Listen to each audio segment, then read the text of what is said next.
Hawa panas tahun politik 2024 sudah terasa. Para elit partai sudah pasang poster baliho di jalan-jalan. Di sepanjang pasar Minggu misalnya, bendera PKB memenuhi pagar pembatas jalan. Media massa sudah disibukkan oleh berita-berita sepak terjang masing-masing partai. Yang tak kalah menarik, umat Islam juga jadi bahan pemberitaan. Beberapa hari lalu, sejumlah tokoh muslim mendeklarasikan Gerakan Nasional Anti-Islamofobia (GNAI). Sebegitu gentingkah keadaannya? Di tataran Ormas, Ketua Bidang Pendidikan dan Pengkaderan Majelis Ulama Indonesia (MUI) Kabupaten Bogor, Saifuddin Muchtar berharap kader MUI melek politik. Ia mengajak para kader ulama untuk berkontribusi di jalur politik, berperan serta dalam pembangunan baik dalam sisi pemikiran maupun kebijakan. Ingat bahwa politik menurut kacamata kader ulama bukanlah ghayah atau tujuan, melainkan wasilah perantara. Itulah yang dinamakan politik langit, ungkap Saifuddin menggebu-gebu. Di tataran Partai Persatuan Pembangunan atau PPP mulai merapatkan barisan demi pemilu 2024 mendatang.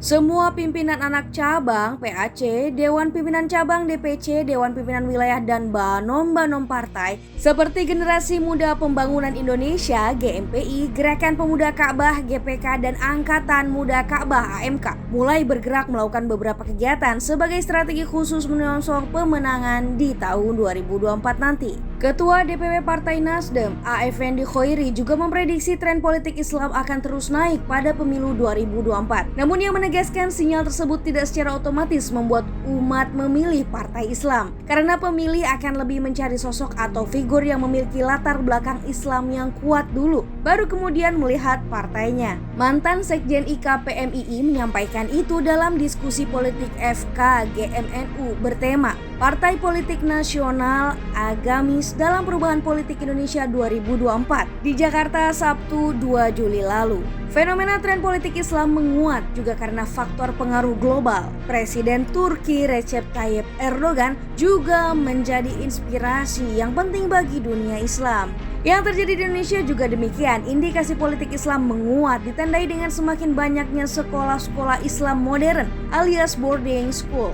Mereka bukan hanya meningkatkan pemahaman keislaman tapi juga kesadaran politik, ucapnya. Tampaknya memang umat Islam tengah bersiap diri menuju 2024. Tentu saja itu sah-sah saja dan umat Islam memang mesti mempunyai gairah untuk berkiprah di area perpolitikan nasional. Namun yang perlu diwaspadai bersama ialah presiden buruk pada 2017 silam, yakni kontestasi politik identitas yang sama sekali tidak sehat untuk demokrasi. Karenanya, dalam konteks menuju 2024, umat Islam mempunyai tugas besar, amanat mencegah politik identitas dan transnasionalisme. Mengapa hal tersebut perlu ditekankan sekarang? Ada dua alasan penting. Pertama, bersatunya barisan muslim berideologi transnasional sebagai oposisi. GNAI yang dideklarasikan kemarin adalah salah satu upaya menggait suara umat Islam. Jurus yang sama dengan yang digunakan FPI pada Pilgub 2017 lalu, yakni GNPF MUI. Kedua,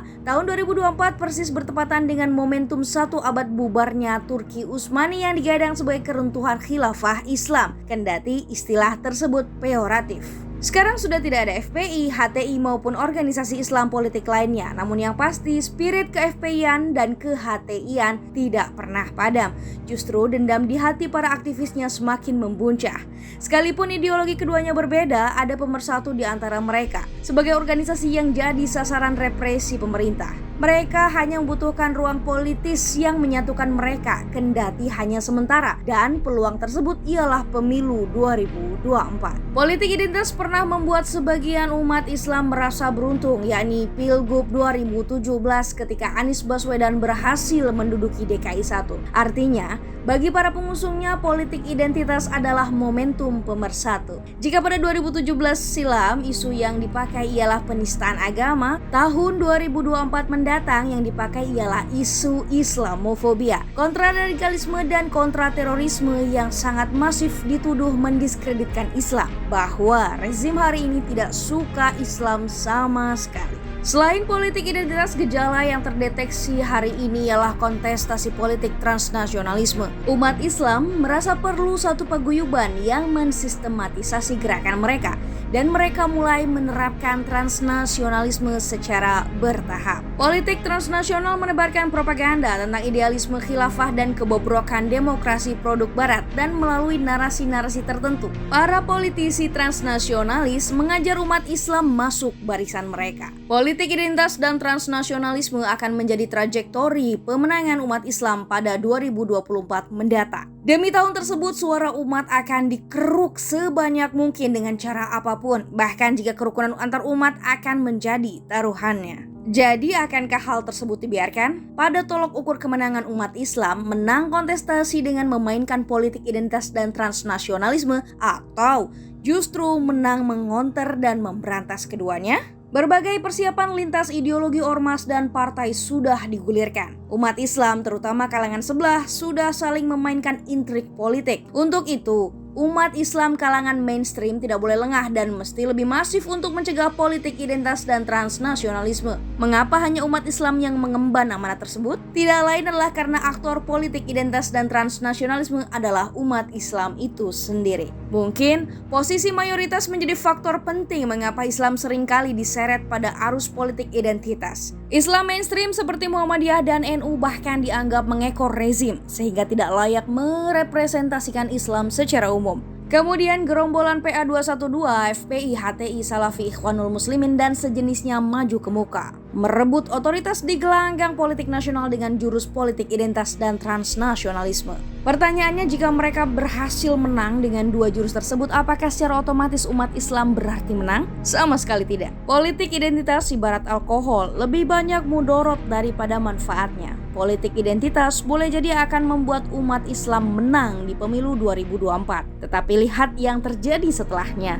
Chaos oleh propaganda khilafah akan semakin menguat, sangat mudorot. Itulah mengapa mencegah politik identitas dan transnasionalisme jadi amanat bersama. Dengan begitu baru umat Islam menang. Wallahu a'lam bishawab.